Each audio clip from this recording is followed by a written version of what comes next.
నమస్తే, నా పేరు రాము, పక్కా తెలంగాణ యూట్యూబ్ ఛానల్.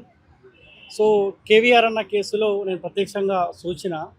సో ఈ కేసులో అన్నని కర్నూలు పోలీసులు అక్కడికి అన్న అటెండ్ అయినప్పుడు స్వతహాగా ఆయన బాధ్యతగా నోటీసుల గౌరవం ఇచ్చి అటెండ్ అయినప్పుడు నేను కూడా నా బాధ్యతగా అదే తోటి జర్నలిస్ట్ని అరెస్ట్ చేసినారు, కలిసి పనిచేసాం కాబట్టి నా బాధ్యతగా నేను కొంతమంది ఏపీకి సంబంధించి కొంతమంది పొలిటికల్ లీడర్లకు నేను కాల్ చేసిన, తెలంగాణకు సంబంధించిన కొంతమంది పొలిటికల్ లీడర్లకు కూడా కాల్ చేసిన.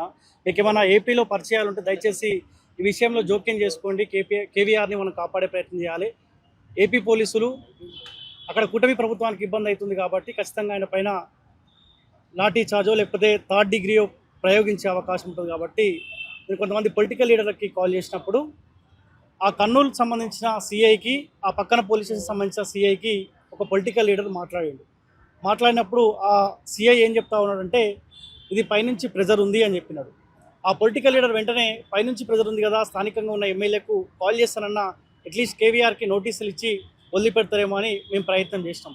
ఆ ఎమ్మెల్యేతో మాట్లాడితే కూడా ఆ ఎమ్మెల్యే క్లియర్ ఒకటే మాట చెప్పిండు, ఇది లోకేష్ నుంచి ఉంది, ఇది చంద్రబాబు నాయుడు నుంచి ఉంది, మేము దీంట్లో ఇన్వాల్వ్ కాలేమని క్లియర్గా చెప్పినారు. ఎందుకు ఈ మాట చెప్తా ఉన్నానంటే రేపు పొద్దుగాల రేవంత్ రెడ్డికి సంబంధించిన చెంచాలు కావచ్చు, చంద్రబాబు నాయుడు లోకేష్ సంబంధించిన చెంచాలు కావచ్చు, కేవీఆర్ థర్డ్ డిగ్రీ విషయంలో మా ప్రమేయం లేదు, మాకు సంబంధం లేదు, అక్కడ బూచీగా ఆ కర్నూలు పోర్ట్ టౌన్ సంబంధించిన విక్రమ్ సింహ సిఐని కూడా చూపించే అవకాశం ఉంటుంది. 100% సిఐతో పాటు ఇక్కడ లోకేష్ ప్రమేయం, చంద్రబాబు ప్రమేయం ఉన్నట్టు స్పష్టంగా నాకు అర్థమైంది కాబట్టి మీకు ఎక్స్ప్లెయిన్ చేయదలుచుకున్నా. సో ఏదేమైనప్పటికీ బాధాకరం.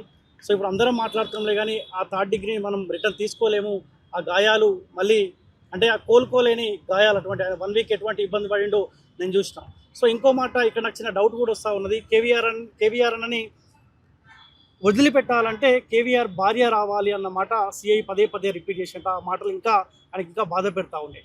చంద్రబాబు నాయుడిని ఆనాడు వైసీపీ గవర్నమెంట్ ఉన్నప్పుడు చంద్రబాబు నాయుడిని అరెస్ట్ చేశారు కదా, ఆనాడు కూడా వైసీపీ గవర్నమెంట్, ఆనాడు ఉన్న వైసీపీ కింద పనిచేస్తున్న పోలీస్ వ్యవస్థ కూడా చంద్రబాబు నాయుడు నీ భార్యని పంపిస్తేనే చంద్రబాబు నాయుడిని వదిలిపెడతామన్నమాట ఆనాడు పోలీసు వాళ్ళు ఏమని చెప్పారు. అందుకే కేవీఆర్ విషయంలో కూడా ఈనాడు కూటమి ప్రభుత్వం కింద చెంచాలుగా పనిచేస్తామన్న కొంతమంది పోలీసులు కూడా ఈ మాట అందుకే యూజ్ చేశారు. నాకు డౌట్ వస్తూ ఉంది. సమాధానం చెప్పాల్సిన బాధ్యత ఇక్కడ తెలంగాణ ముఖ్యమంత్రి రేవంత్ రెడ్డికి ఉంది, అక్కడ కూటమి ప్రభుత్వానికి కూడా ఉంది. దానికి తోడు ఇక్కడ తెలంగాణలో పవన్ కళ్యాణ్కి చాలామంది ఫ్యాన్స్ ఉన్నారు. పవన్ కళ్యాణ్ కూడా స్పందించాల్సిన అవసరం ఉంది.